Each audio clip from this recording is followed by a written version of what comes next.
Congratulations to Memphis. That's a really good win. Hard loss for us. We couldn't guard them as well as we needed to in a tough game. For whatever reason, we didn't have great energy to start. That's probably on me. I got to figure that out. And obviously, we started the second half very poorly as well. But I thought we rallied through the game and played our way through the game, and through some adversity fairly well and had a chance to win. Obviously, Chase makes a big play to go up 5 with a minute to go, and they have some elite shot makers and players. I mean, they're starting 5, and those guys can all score, and so they put you on roller skates a little bit. We got hit on a ball screen and then rotated behind it to Danger, and he sprayed it for a 3, and then Chase got one going to the rim, and the ball went loose, and they converted in transition, and all of a sudden it's tied. And, we got the ball back to our best player, and certainly would have liked to have seen him drive it, but he's made a lot of those big shots throughout his career. So, unfortunately, we weren't able to fix it in overtime. Again, I thought their shot making was elite, and our inability to kind of just consistently guard them and cost us the game. So, congratulations to Memphis. Coach, their 7-footer fouled out with a few minutes left in regulations, but they're still able to get a couple big offensive rebounds. Yeah, guards, we talked about it. Haggerty's a very good offensive rebounder. They got a couple long rebounds.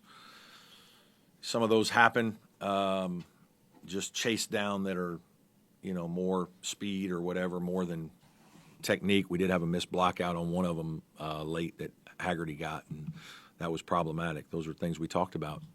Were you kind of surprised you weren't able to execute in key moments down the stretch there? I think I'd have to look at all of it again. When your best player is at the rim, could be a foul, could be a shot.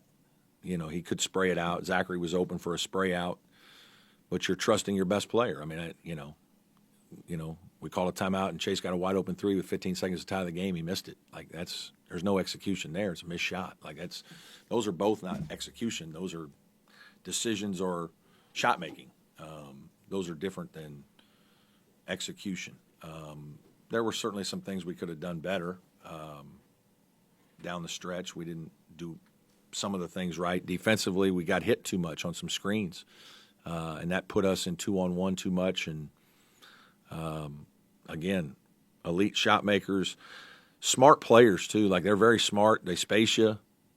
And when you overhelp at all, the ball's kicked and they're shooting tough shots. And there was some elite shooting by 11 and 3 today. You mentioned the shot making, but the rebounding feels like it was also part of it. 34-33 advantage for Memphis in this game. I think sometimes media folks look at the rebounding like that. I'm looking, we had 12 offensive rebounds, they had 10. So that's 2 extra possessions for us. They had 16 turnovers, we had 13. That's 3 extra possessions for us. So I don't. The boards were fine. I think it was either way. Moses Cisa hurt us a little bit. Haggerty hurt us. We talked about all those things, and we got 12, they got 10. That's part of the game. I don't think that was the determining factor in the game. Did they do anything special to Ian because he finishes with 6 rebounds? I have to see that, right? Obviously somebody did a good job blocking him out. Jourdain, I really like Jourdain as a player. I just think he's a really smart, do what your team needs. I'm sure he did a great job blocking out. They played the 2 bigs some, and so now they've got Danger, who's huge and long, and Cisa in there together, and so now there's big bodies competing, and there's not as much space. They did a terrific job, keeping Ian. Ian only had 2 offensive rebounds today. Encouraging to see Zachary hit a couple of big threes and regulation in overtime. Yeah. They really tried to top block Chase and take some of Chase's things away, and that was some of the things that they gave up. And obviously Jaden's a very good shooter, and so we're happy to see him. I guess he made 3 out of 4 today. Yeah. When you're trying to figure out why y'all stepped slow early, where is it kind of confounding? Just given I mean, you're just not going to play great at the beginning of every game now. Like, I mean, these are 18 to 22-year-old guys. NBA guys don't do it either. Like, it's just some of it is I got to go back and watch. I mean, some of it is adjusting to their pace, maybe the tempo. It just felt like we weren't quite have as much juice. Is it 11 a.m.? I don't know. It's a combination of a lot of things. We're not making a shot, so we're not getting any energy off of our shooting. We had a hard time scoring early, kind of figuring it out. They do so many different things defensively that as a coach, you're not 100% sure what you're playing against. And so you're trying to figure it out as the game goes. I thought we did a better job of that. But at the beginning, we probably didn't look like we knew exactly what they were doing. And, again, I got to go back and remember and watch some of the film to see. But give their team and kids credit. They came in here, and played very well for long periods of time. At the end of the first half, you built some momentum. You had the lead and the ball, timeout, inbounds, had trouble getting the ball. And was Yeah. really good defense. It was really good defense, and it was, poor coaching. We had one thing we were going to run, and then we changed it at the timeout, and we didn't execute that well. I think Chase could have come to the ball and got it when I went back and looked at it at halftime, but he kind of got knocked off his cut a little bit. He was a little bit of a soft cut, and terrible play. That's on me. So that's my fault. I got to do better on that. Brad, when the team's been kind of as inconsistent as Memphis has been, is it almost hard to know what you're preparing for, whether it's the team that went to Maui and kind of shocked the world or the one that lost to Arkansas State? Yeah, I disagree. I think, again, not to pick on you guys, but I think you guys all see what you want to see. Like, Arkansas State's really good. I watched the film. Like, they're 8-3. And, no, they probably shouldn't go to Memphis and win. And Memphis did not play well. But some of that's Arkansas State. And I also think, like, their guys are 18 to 22, and they're not going to play great every night either. And so there's going to be a night when you don't make a couple shots, maybe make a decision that's bad or two. Maybe somebody does something schematically that puts you on your heels for a second you haven't seen. You got to figure it out through the game, and that happens. And I'm sure if you look at it, people are asking UConn the same thing with Memphis winning and Michigan State and San Francisco, who's a really good team, to go there and beat them at their place, to beat Clemson at our place. Like, that's a really good team. They're playing a hell of a schedule. And so for them to lose one or two, like, that's probably going to happen if you want them to keep playing hard teams. And but today they played better than we did and coached better than we did, and they did a great job. It's a great win for them. Were you asking about the shot clock on that loose ball? Yeah, two. I still, the one where Vic hit it, and I guess they said he was in the front court. I couldn't tell. It looked like he was close to the line. The 10-second one, is that what you're asking about? The scramble on the. Oh, and then the scramble play. I guess he had possession, and I didn't. They said he had possession. I guess the clock was still under 30 or whatnot, so it wouldn't have been a shot clock violation anyway. Is what he kind of told me quickly. I'm disappointed. That should have been Victor should have called timeout. Like, you're diving on the ball, just timeout. I was screaming timeout, but You didn't want them to set the defense, I guess, on the last of regulation there. Is that why you didn't on the last possession of regulation with Chase?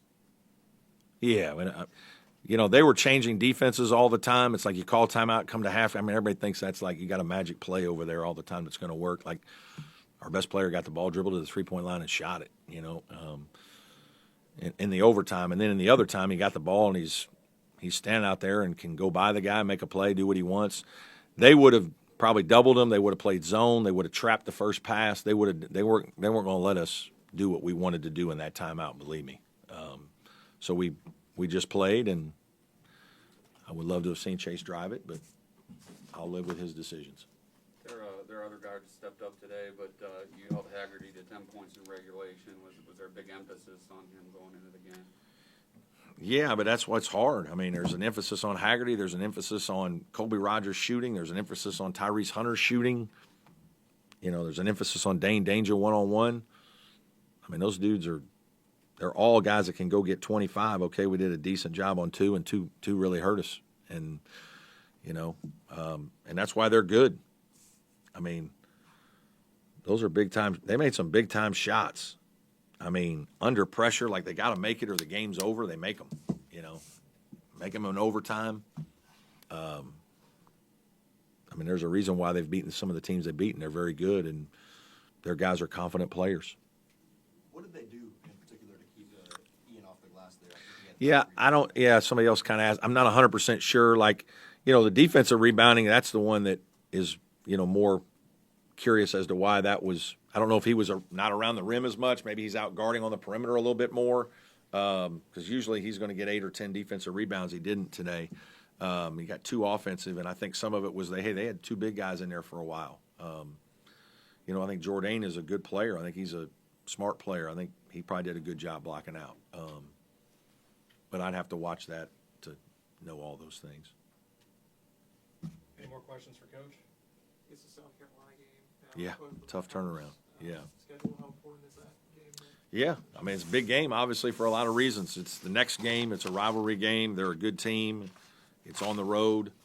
I just told my team that. Like, we're going to find out what we're made of. This was a, our locker room wasn't very good right now, as you would expect. There's a lot of guys that feel bad.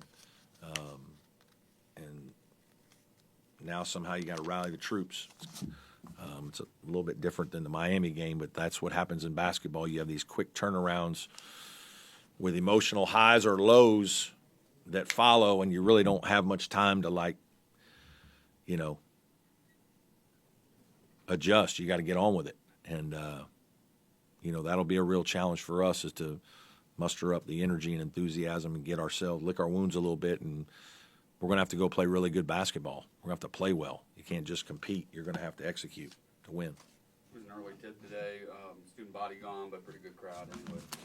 Yeah. I know we had a student group come. That was great. Young students at one school come and did some $10 tickets that helped fill some of the student seats, which I think is important. We had a good crowd. It was a good crowd today. They tried to help us. We didn't do enough to make it as loud as it needed to be to win. Okay? Thanks, everybody.